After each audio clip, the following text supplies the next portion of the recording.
Mari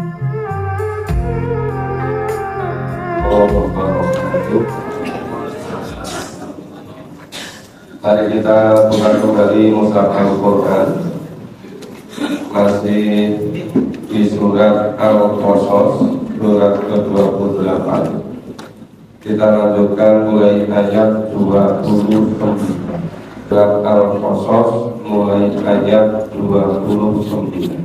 A'udzu billahi minasyaitonir rajim. Ya, dilawani. Falamma qada Musa al-ajala wa sara bi ahli. Maka tatkala Musa telah menyelesaikan waktu yang ditentukan, sudah menyelesaikan mengabdi kepada Nabi Syuaib alaihissalam, menjadi penggembala hewan ternaknya Nabi Syuaib alaihissalam. Sudah digenapkan 10 tahun, sudah dinikahkan dengan putrinya Nabi Syuaib. Nah, itu belajar dididik oleh Nabi. Ada yang mengatakan ini magang kenabian selama 10 tahun. Setelah selesai dinikahkan dengan putrinya. Kemudian Musa sudah sangat rindu pulang ke negerinya di Mesir. Kemudian dia berangkat dengan keluarga.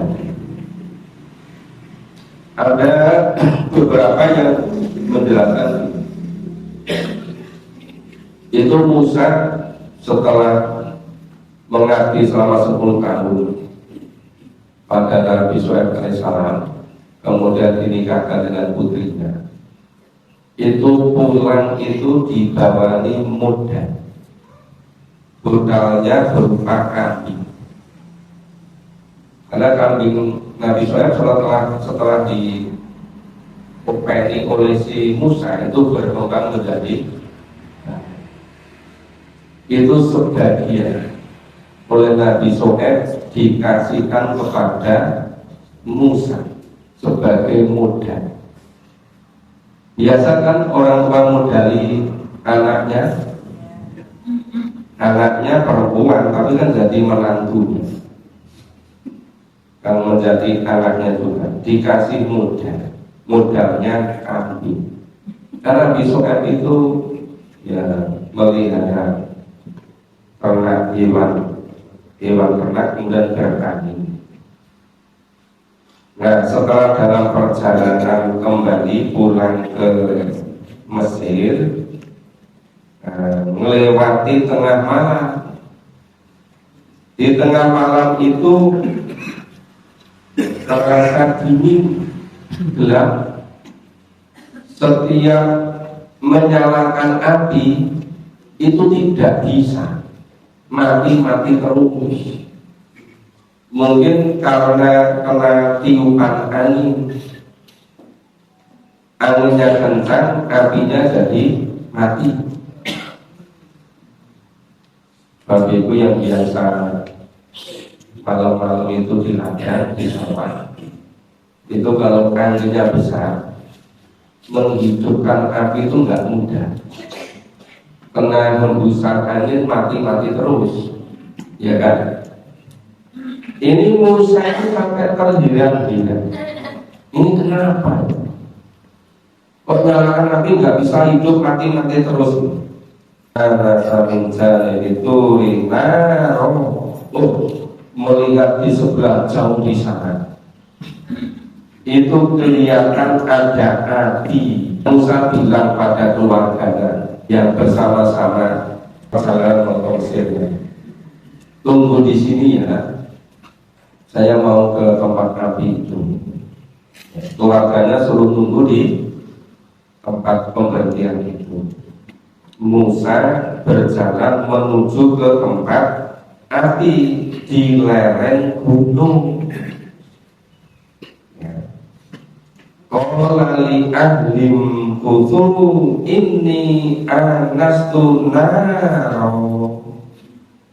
Musa berkata kepada keluarganya, tunggu di sini ya, sesungguhnya aku melihat api. La'alli atikum minha bi khobarin au jadwatin minanha. Mudah-mudahan aku dapat membawa suatu berita kepadamu dari tempat api itu, atau membawa sesuluh api. La'allakum tasqalun, agar kamu dapat menghangatkan badanmu. Nah, Musa setelah melihat api bilang pada keluarganya, tunggu di sini ya, saya mau ke tempat api itu, mudah-mudahan aku dapat membawa suatu berita kepadamu dari tempat api itu, atau membawa sesuluh api, agar kamu dapat menghangatkan badan dari kedinginan. Malam-malam musim dingin, angin lagi. Nah, setelah itu falamma ataha nudiya min syati'il wadil ayman. Maka tatkala Musa sampai ke tempat api itu, ya, di tempat api yang Musa berjalan sampai di situ, disatulah dia dari arah pinggir lembah yang diberkahi. Fil muqatil mubarakati minas sajaroti, itu terdengar suara. Jadi dari pinggir lembah yang diberkahi, dari sebatang pohon kayu, itu terdengar suara, ya Musa, inni anallahu rabbul alamin. Ya Musa, sesungguhnya aku adalah Allah, Tuhan semesta alam. Di saat itulah Musa diangkat menjadi nabi. Musa diangkat menjadi rasul. Jadi setelah perjalanan panjang, mulai dari Fir'aun membuat aturan atas saran dari para pejabat-pejabat tinggi, ilmuwan-ilmuwannya, supaya tidak ada orang laki-laki yang mengalahkan kerajaan Fir'aun. Maka di seluruh antero Mesir, di bawah kerajaan Fir'aun, itu kalau ada anak yang lahir laki-laki, supaya dibunuh. Tapi Allah memberi ilham kepada ibu Musa. Begitu Musa lahir, sungguh menghanyutkan di sungai Nil. Dihanyutkan di sungai Nil. Kemudian kakaknya perempuan suruh melihat dari kejauhan. Nah, bayi Musa yang dihanyutkan di sungai Nil diambil oleh keluarga istana, keluarga kerajaan. Nah, istrinya Fir'aun ini yang demen sekali pada anak laki-laki itu, senang sekali. Ya, bayi laki-laki itu disusui siapapun nggak mau. Nah, kakaknya yang perempuan tadi yang lihat dari kejauhan ini mendekat, beritahu, bolehkah saya tunjukkan yang bisa nyusui, yang bisa merawat? Oh, dari keluarga istana, dengan senang hati. Nah, akhirnya dikembalikan kepada ibunya Musa yang menyusui.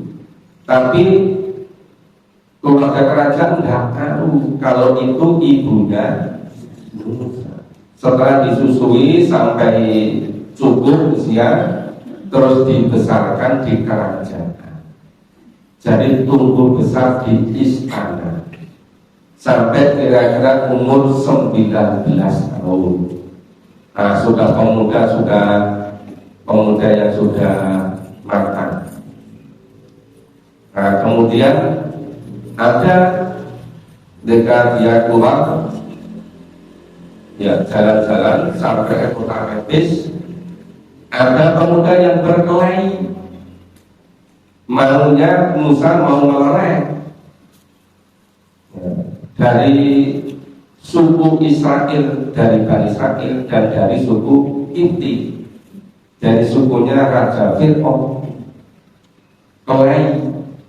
Yang dari Bani Israel minta bantuan.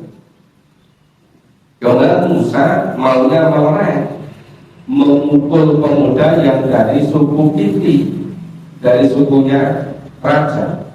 Ternyata dipukul langsung kaku, meninggal. Terus Musa khawatir.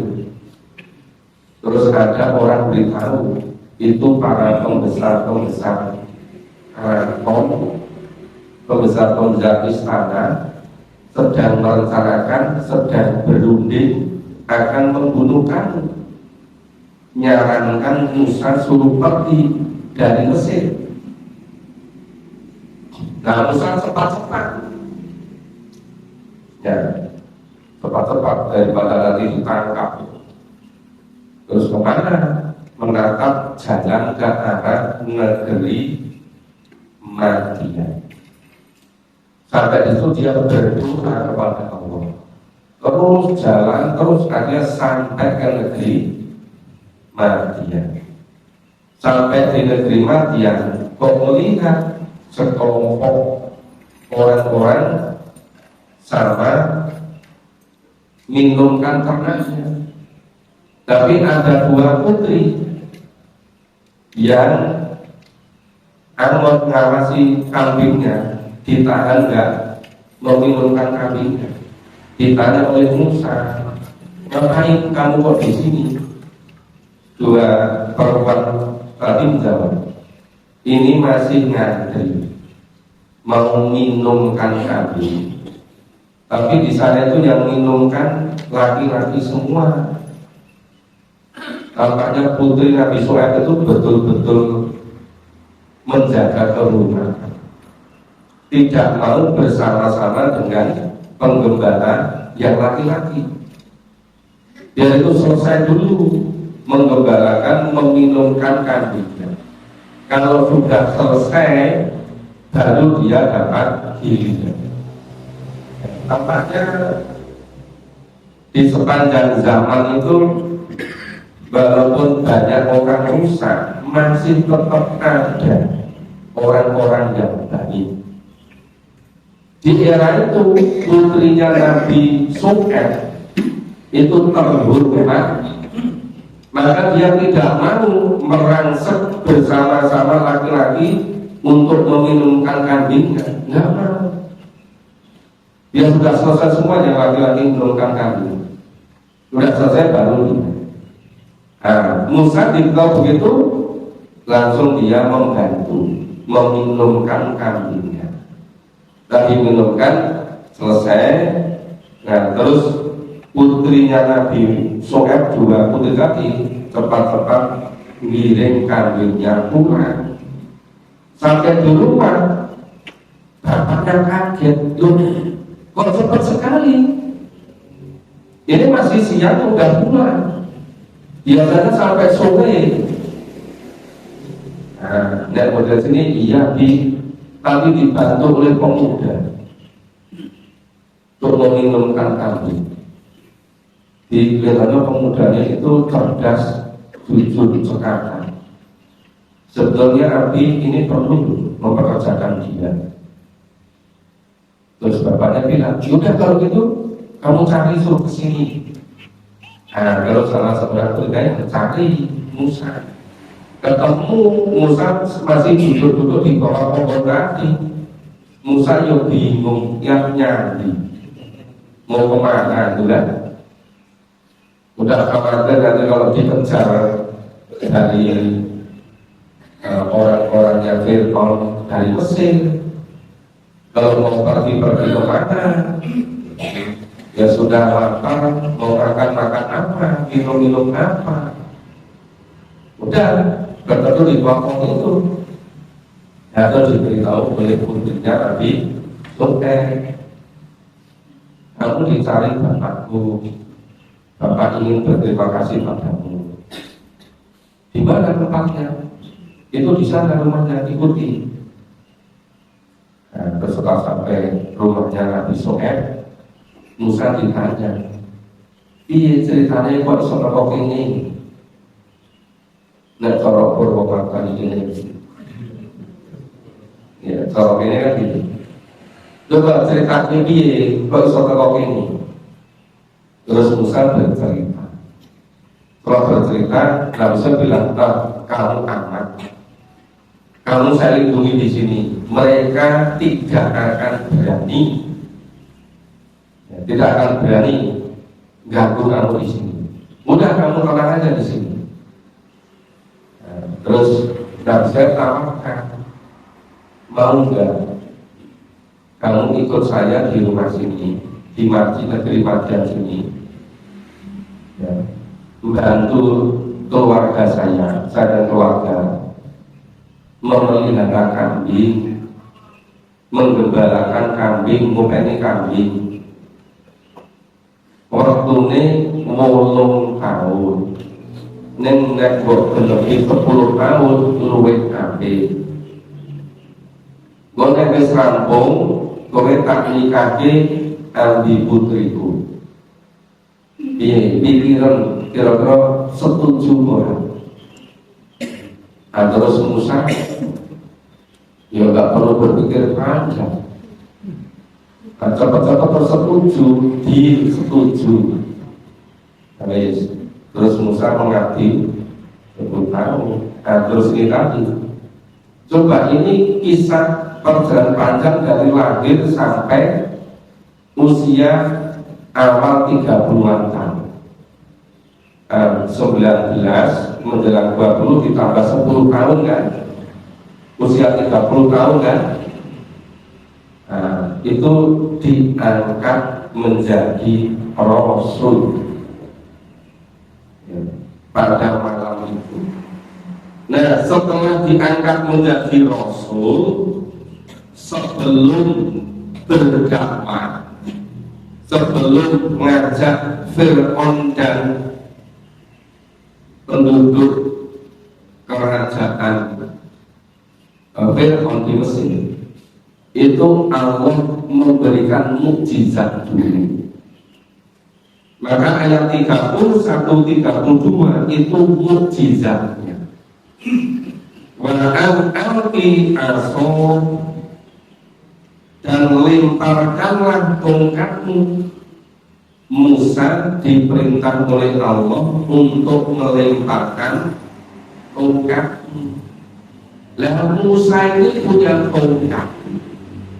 Tongkatnya biasanya ngurut angon medus, ngerempeli daun-daun, ngurut makanan ternak. Ya, ternaknya dikasih makan dari daun-daun, kambingnya itu. Maka di ayat lain soalnya disebutkan, hei Musa, tongkatmu ini bergeopo gitu. Ya, untuk mukul-mukul daun, untuk ngambil daun, terus untuk ini dan keperluan lain. Lalu perintahkan, coba lemparkan tongkatmu. Nah, falamma ra'aha tantazu ka'annaha janun wala mudbiran wala yu'aqib. Maka tatkala tongkat itu dilemparkan, menjadilah ular Musa melihatnya ular itu bergerak-gerak, ya, seolah-olah yang persis seperti ular yang lari dengan gesit. Maka larilah Musa berbalik ke belakang tanpa berani menoleh. Walam yu'akid, saking takutnya.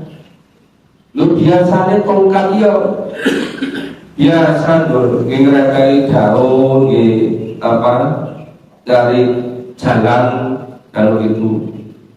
Allah perintahkan suruh dilemparkan, dilemparkan kok malah jadi ular dan bergerak sangat cepat. Musa lari, nggak berani melihat, saking takutnya. Kemudian Allah berfirman, ya Musa, hei Musa, akbil wala takof. Hei Musa, datanglah kepadaku dan janganlah kamu takut. Ya takut karena biasanya tongkat ini nggak begitu. Ini tongkat dilemparkan kok menjadi ular. Allah berfirman, wala takof, kamu jangan takut. Innaka minal aminin, sesungguhnya kamu termasuk orang-orang yang aman. Allah yang jamin kamu Musa akan aman. Itu satu mukjizat. Yang kedua, uslud yadaka fi jaibika takhruj baydo. Masukkanlah tanganmu ke leher baju. Leher baju itu di mana? Sini. Ya, dimasukkan ke leher baju. Kemudian keluar cahaya putih jernih tanpa cacat.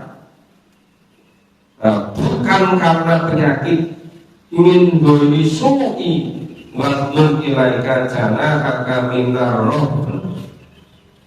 Jadi begitu dimasukkan keluar cahaya yang jernih putih, ya, tanpa ada cacat sama sekali dan bukan karena penyakit.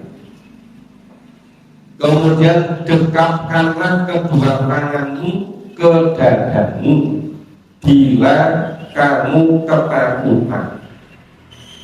Jadi kalau Musa merasa takut, khawatir, resah, itu terus hal itu dilakukan ke dadamu. Itu jadi tenang, tentram, suasananya jadi cool, jadi tenang. Kalau punya itu enak sekali ya. Orang sangat pikiran resah, rasa khawatir. Dan rasa ini langsung tangannya dijedakkan ke dada. Ini ke dadanya sendiri loh kan. Yang ada sejarah ke dadanya mana-mana. Maka yang kemudian itu adalah dua mukjizat dari Tuhanmu. Falanika burhanani mirrobbik. Jadi dua mukjizat. Satu tongkat, yang kedua itu telapak tangannya. Itu dimasukkan ke baju. Terus keluar cahaya didekapkan ke dada. Setiap punya rasa takut dan pembesarnya. Jadi kalau mau dakwah itu memiliki mukjizat dulu, itu baru berdakwah. Lalu sekarang ini Allah memberi mukjizat kepada Nabi Muhammad berupa Al-Quran, tidak mau menyelami, tidak mau mendalami, tidak mau menenggelamkan dirinya pada Quran, terus kepengen berdakwah. Ya orang luar. Karena belum betul-betul menjiwai mukjizat. Seharusnya kalau berdakwah itu mukjizat itu betul-betul dihayati dulu gitu. Baru kemudian berdakwah. Orang-orang sekarang itu nggak mau mengikuti para nabi, para rasul. Belum betul-betul menjiwai mukjizat terus dakwah. Akhirnya apa? Nek ngisi pengajian yang isinya mau nyanyi-nyanyi tenbrung gitu. Itu akibat tidak mau menyelami mukjizat. Itu di mana-mana seantero itu. Ini apa buatan? Nah, kenal kau? Nah itu. Seharusnya kita itu ngambil pelajaran. Kenapa ini kok dimajukan kembali kepada Nabi Muhammad? Itu pasti pelajarannya luar biasa. Nah, jadi ternyata ketika mau dakwah itu harus betul-betul memiliki mukjizat dulu. Jangan langsung berdakwah. Nah sekarang itu pimpinan-pimpinan organisasi keislaman tidak menenggelamkan diri ke dalam Quran dulu, nggak mau. Tapi wis kecerdasan datang isi ke sana kemari, padahal belum betul-betul menjiwai Al-Quran. Akhirnya apa? Dia akan ruang-ruang umat ini. Bukan diajak kepada Quran, tapi dia ngajak mendewa Eropa. Ya toh? Nah, makanya mukjizat itu betul-betul dijiwai dulu, dihayati dulu. Ini Allah menugasi Musa untuk berdakwah kepada Fir'aun dan penguasa-penguasanya. Wa malaih itu dibekali mukjizat dulu. Ya. Jadi di situ disebutkan ila fir'auna wa malaih, untuk berdakwah untuk menghadapi Fir'aun dan pembesar-pembesarnya. Jadi siapapun kalau meneruskan tugas kenabian, tugas kerasulan, itu caranya pokoknya harus betul-betul menjiwai mukjizat dulu. Mukjizatnya Al-Quran harus betul-betul mendalami, menjiwai, menenggelamkan dirinya kepada Al-Quran dulu. Karena Allah berfirman, sidghot Allah, celupan Allah. Bahkan asalun nasib Allah. Jadi Quran ibaratnya itu celupan. Itu dulu waktu kecil, sekolahnya sekolah dasar, sekolah perpikiran, pikiran Muhammadiyah. Itu masih larang pakaian tahun 75, 76. Itu kalau punya baju bolak-balik, kena panas, kena hujan, mangkat sekolah, mampir yang sama, mulai sekolah, mampir yang sama. Ya, bajunya itu cepat rusak. Itu nanti ada tukang bedel itu pewarna itu kilin dulu. Ya kan? Bapak itu ingat nggak? Kalau kalangan ekonomi menengah ke bawah itu biasa. Kalau menengah ke atas Islam model betul-betul. Itu nanti tinggal kita minta warnanya apa. Kalau warnanya hitam, itu nanti dicelupin, terus dicuci, dibersihkan, kemudian dijemur, jadi warnanya hitam, mengkilat. Makanya berapa putih, nanti kasih warna putih. Itu gambaran udah namanya simbol. Nah, Al-Quran ini simbol celupan Allah. Simbol Allah, bahkan kasih simbol ini celupan Allah. Celupan-celupan yang lain banyak sekali. Itu apa? Jalan hidup, cara hidup, ketentuan hidup, pedoman hidup itu namanya banyak sekali. Nggak kalah banyaknya itu. Yang model sekarang ya ideologi itu. Ideologi dunia ya ada ideologi kapitalis, materialis, menjadi hedonis, itu kan? Ideologi Marxis, sosialis, komunis. Ideologi yang berkembang di masyarakat ini pakat banyaknya. Tapi ngiro-ngiro diri, menduga-duga, tidak mengacu kepada simbol dari Allah. Nah, ini yang Allah perintahkan, simbol Allah, celupan Allah. Nah, celupan Allah, ya Quran ini namanya celupan Allah. Bahkan celupan simbol tidak ada celupan yang lebih hebat dari celupan Allah. Tidak ada mukjizat yang lebih sempurna, lebih hebat dibandingkan Al-Quran. Ini yang terbaik sepanjang sejarah, sepanjang kehidupan peradaban ini ada. Itu besar Al-Quran. Maka siapapun orangnya yang mau meneruskan mengikuti tugas kenabian, tugas kerasulan, ya, mau beriman dengan baik, mau berislam dengan kafir, mau meneruskan dakwah, nyeluk dirinya dulu dengan Quran sampai betul-betul tenggelam pada Quran. Jadi baru berdakwah. Itu baru ada hasilnya.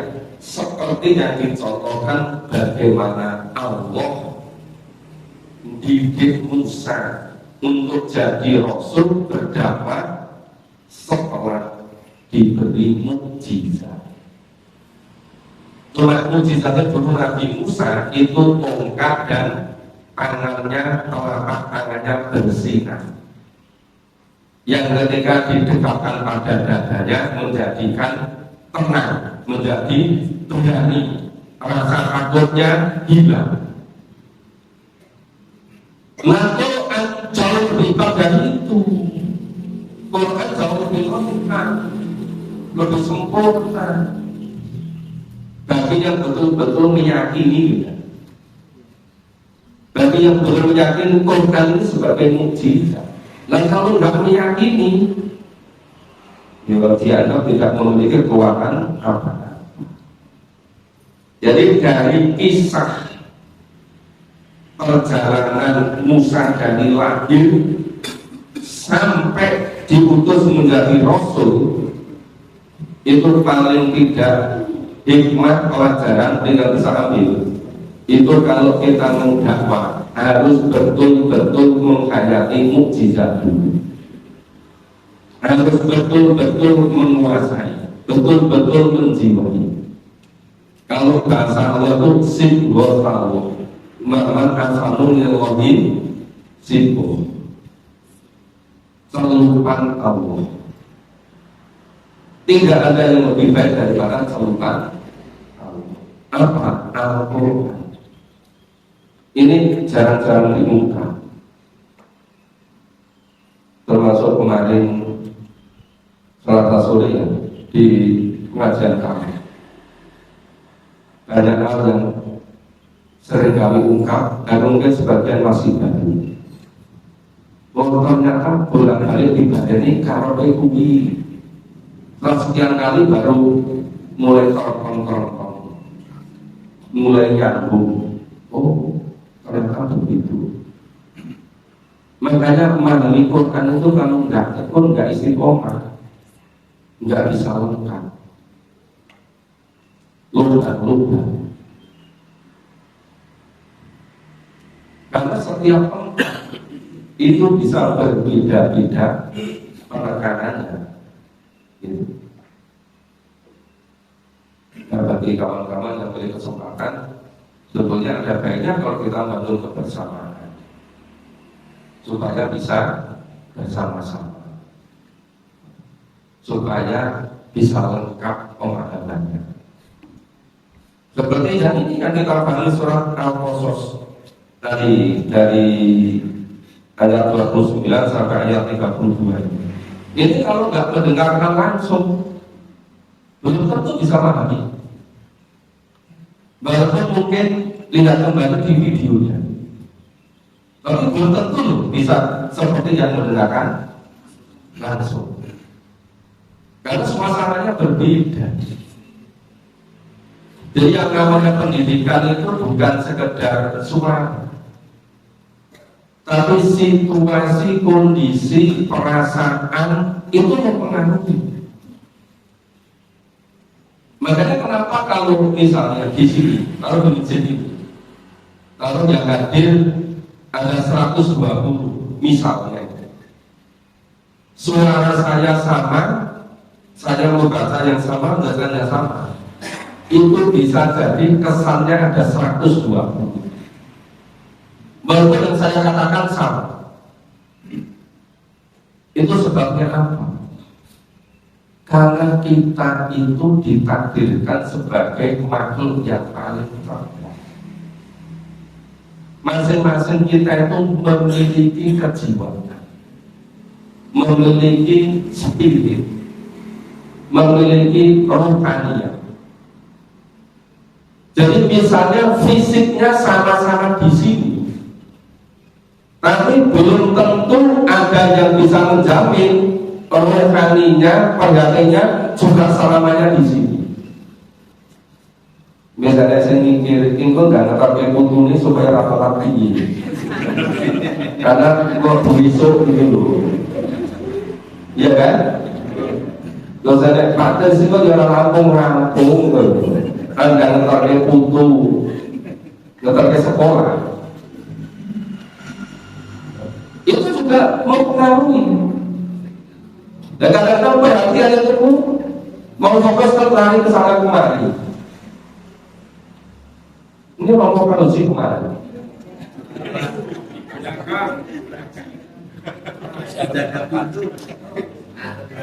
Itu kok berondo terus. Itu kenapa kisahnya Nabi Musa ini kok nggak ditulis? Waduh, luar biasa dibacakan. Wah, ini kalau ditulis begitu, jadi cerita yang luar biasa.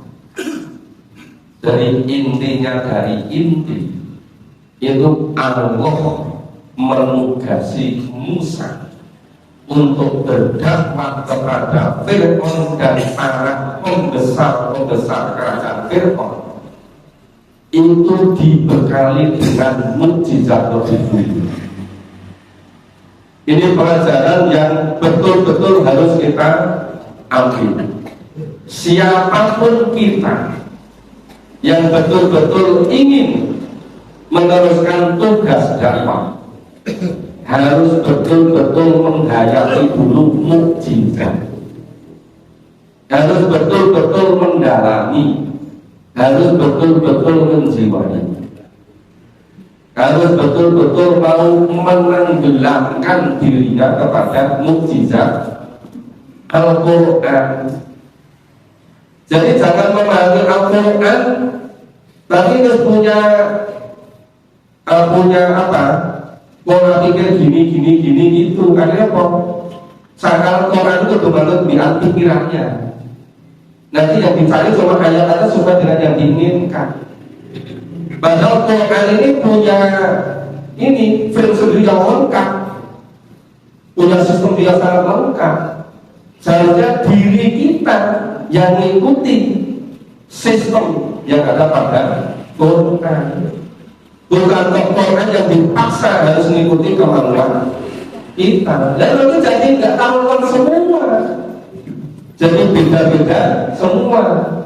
Sini merujuk ayat, sana merujuk ayat, ning kelain terus. Coba kok ayat Quran gurunge dasar alasan itu saja. Itu bisa terjadi. Berbeda kalau Quran ini betul-betul sebagai petunjuk pedoman mukjizat secara kafah, secara sempurna. Terus akhirnya gimana? Tadi ayat 32 akhirat, innahum kanu qauman fasiqin. Sesungguhnya mereka siapa? Fir'aun, para pembesar-pembesar itu adalah kaum orang-orang yang fasik. Maka menghadapinya itu harus betul-betul ingat. Mukjizatnya harus betul-betul bisa mengalahkan semuanya. Ya, mukjizatnya Nabi Musa dulu tongkat dan cahaya yang pada telapak tangannya. Kalau kita umat Nabi Muhammad, mukjizatnya Al-Quran. Yang harus yakin Quran itu sebagai mukjizat. Kemudian Bapak Ibu untuk pagi hari ini sampai ayat 30. Insya Allah kita lanjutkan besok. Mudah-mudahan apa yang kita pahami pagi ini betul-betul bisa memahamkan kita, betul-betul bisa memberkati kita, bisa menginspirasi, memotivasi kita untuk senantiasa mengikuti meyakini mukjizat yang Allah berikan kepada kita. Mohon maaf kalau ada kesalahannya. Kita akhiri dengan baca hamdalah dan doa. Alhamdulillah rabbil alamin.